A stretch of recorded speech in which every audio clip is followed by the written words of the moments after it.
Welcome students, हम बात करेंगे trigonometric functions for a unit circle. मतलब आपके पास एक ऐसा सर्कल हो जिसका रेडियस अगर 1 हो तो उसे हम कहते हैं कि वो यूनिट सर्कल है। ठीक है, मैं यहाँ पर ये बना भी देता हूँ। ये रेडियस है जी, सेंटर से लेकर सर्कल की बाउंड्री तक के फासले को हम कहते हैं।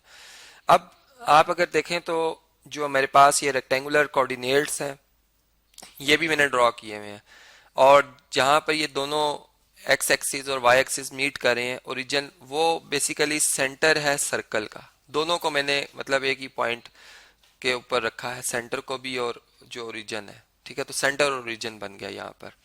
अब इस तरह से मुझे ये फायदा हो रहा है कि जो पी पॉइंट के कोऑर्डिनेट्स हैं विद रिस्पेक्ट टू ओरिजिन वो मैं बिल्कुल सही बता पाऊंगा।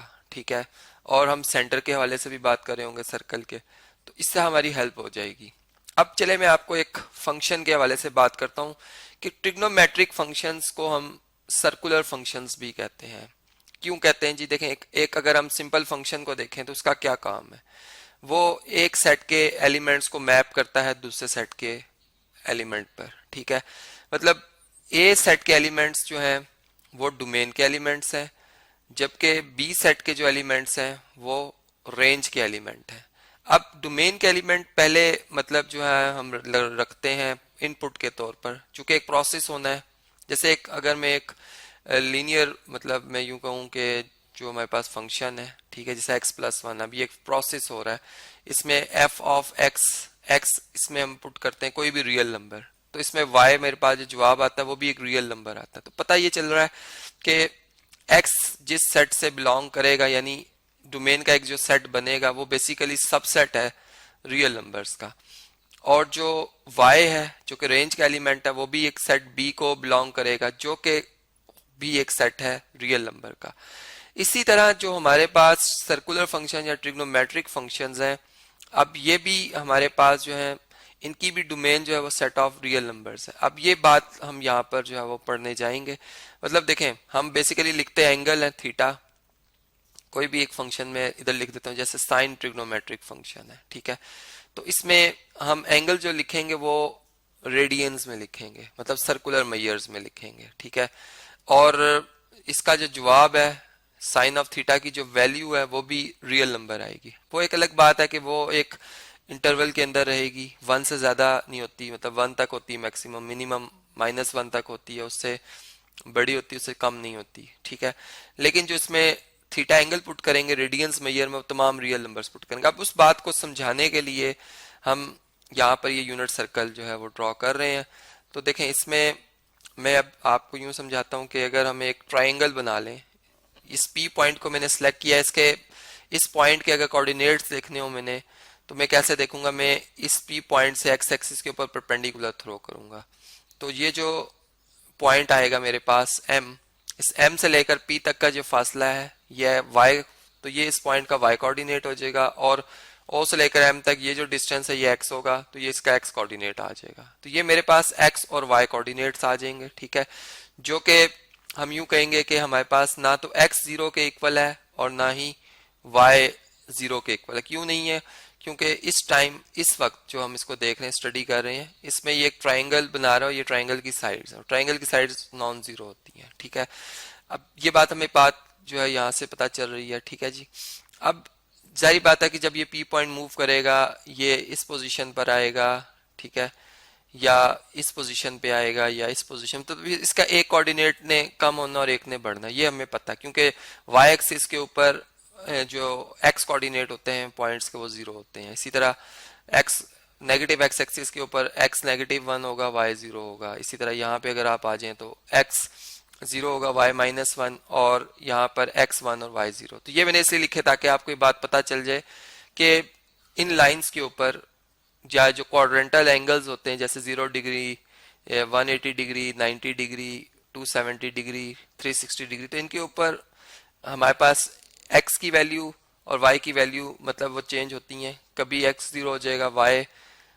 कहीं पे y 0 हो जाएगा, मतलब इस तरह से वो जो चेंज है वो मैंने आपको बताई। ठीक है, अब फर्ज करें मैं ये बात करता हूं कि जो P से लेकर मेरे पास M, ये बल्कि इस पॉइंट को मैं कह देता हूं कि ये S पॉइंट है। ठीक है जी, यानी मैंने फर्ज ये किया है कि जो एस पॉइंट है इसके कोऑर्डिनेट्स 1 एंड 0 है। अब एस से लेकर जो पी तक ये एक आर्क लेंथ है, ठीक है, इससे मैं कह देता हूं कि ये एक टी आर्क लेंथ है, ठीक है। और जो एंगल बन रहा है सेंटर के साथ, इसे मैं फर्ज कर लेता हूं कि ये एंगल थीटा बन रहा है, ठीक है। तो देखें, हमें एक रिलेशन पता है L equal to r theta, ठीक है। तो यहां से L जो है वो T के इक्वल है और R जो है वो 1 के इक्वल है, चूंकि ये यूनिट सर्कल है, ठीक है। तो इसका मतलब कि हमारे पास इस इक्वेशन में जब आप L की जगह T पुट करेंगे, R की जगह 1 और थीटा एज इट इज, तो हमारे पास theta is equal to T आ जाएगा। मतलब जो रेडियन मेजर में हमारे पास एंगल थीटा होगा और जो टी है वो आपस में क्या हो जाएंगे जी, वो इक्वल हो जाएंगे।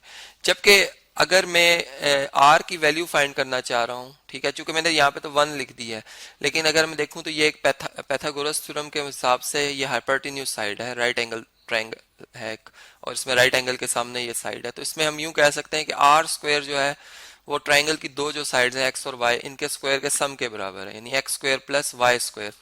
तो यहां से अगर हम कोई और भी सर्कल लें यूनिट के अलावा भी, तो हम रेडियस निकाल सकते हैं, यानी एक्स कोऑर्डिनेट का स्क्वायर प्लस वाई कोऑर्डिनेट का स्क्वायर पॉइंट के, और उनका सम करके स्क्वायर रूट लें तो हम उस सर्कल का रेडियस भी जो है वो मालूम कर सकते हैं, ठीक है जी।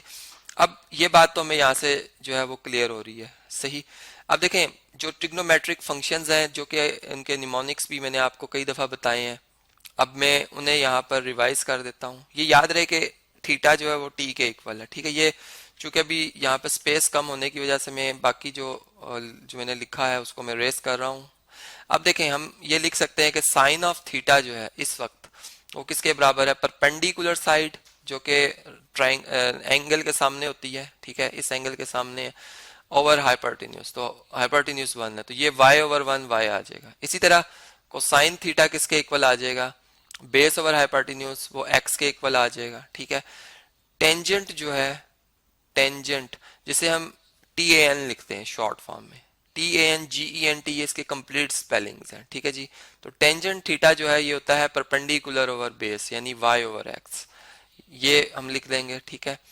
और सीकेंट थीटा जो है, सीकेंट SECANT, ये इसके स्पेलिंग्स हैं, ये थीटा, तो ये किसके इक्वल होगा, ये होता है हाइपरटेन्यूज ओवर, हम ये बात करेंगे कि ये हाइपरटेन्यूज ओवर बेस होता है, ठीक है। तो 1 ओवर x बन जाएगा। जबकि कोसीकेंट जो है, COSECANT, ये इसके स्पेलिंग्स हैं जी, जिसे हम SEC लिख देते हैं शॉर्ट में, ये बन जाएगा 1 ओवर y, मीन्स के 1 हाइपरटेन्यूज ओवर परपेंडिकुलर, ठीक है। और साथ साथ हम ये बताते जाएंगे कि इधर x 0 नहीं है, चूंकि अगर x 0 हो जाएगा तो ये अनडिफाइंड आ जाएगा, मतलब उस एंगल के ऊपर जहाँ पे के x की वैल्यू 0 होती है वहां पे ये फंक्शन अनडिफाइंड हो जाएगा। इसी तरह उस एंगल पे जहाँ पे के y की वैल्यू 0 हो जाती है, उस एंगल को लिखने से ये फंक्शन अनडिफाइंड हो जाएगा, ठीक है। और इस तरह यहाँ भी मैं लिख देता हूँ कि x is not equal to 0। ये हम जारी बात है कि फंक्शन की डेफिनेशन है कि हम वो नहीं लिखते नंबर जिससे कि फंक्शन हमारा अनडिफाइंड हो जाए डोमेन में, ठीक है जी। तो ये बात आपको यहाँ से क्लियर हो गई। अब देखें, अगर मैं साइन थीटा की बात कर रहा हूं तो हमने भी देखा था कि थीटा और टी एक बराबर है, तो इसका मतलब कि साइन ऑफ टी लिखा जा सकता है इन सारे फंक्शंस में। मतलब अब मैं यूं कह सकता हूं कि जहां मैं कॉज ऑफ थीटा जो रेडियन मेजर में एंगल में ले रहा हूं, वही एंगल बेसिकली रियल नंबर है। मतलब यहाँ हमने एक एंगल जो रेडियन है उसको रियल नंबर जो कि एक डिस्टेंस है टी, एक आर्क लेंथ है, उससे मैच कर दिया है। तो इसका मतलब कि ये बात इधर से श्योर हो रही है कि जो हमारे पास रेडियंस मेजर्स होते हैं एंगल, वो रियल नंबर्स के सबसेट्स हैं, ठीक है। तो यहाँ से फिर मैं यूं कह सकता हूँ कि जो मतलब इससे नेक्स्ट लेक्चर्स में भी हम इस पे थॉरली बात करेंगे, जहाँ पे आप डोमेन रेंज निकाल सकते हैं, ठीक है जी। कि जो डोमेन ऑफ सर्कुलर फंक्शन या ट्रिग्नोमेट्रिक फंक्शंस हैं, ठीक है जी, ट्रिग्नोमेट्रिक TRIC लिखना चाहिए था मुझे, TRIC, ट्रिग्नोमेट्रिक फंक्शंस, ये सबसेट्स हैं किसके जी, रियल नंबर्स के, ठीक है। अब वो अपने अपने हिसाब से हैं कि किसी में तमाम रियल नंबर्स आ जाते हैं, क्योंकि हर सेट अपने सेट का इम्प्रॉपर सबसेट होता है, ठीक है। और सेम सिमिलरली या सेम हम यूं कह सकते हैं कि जो रेंज है, रेंज इज आल्सो, ठीक है, subset of subset of real numbers.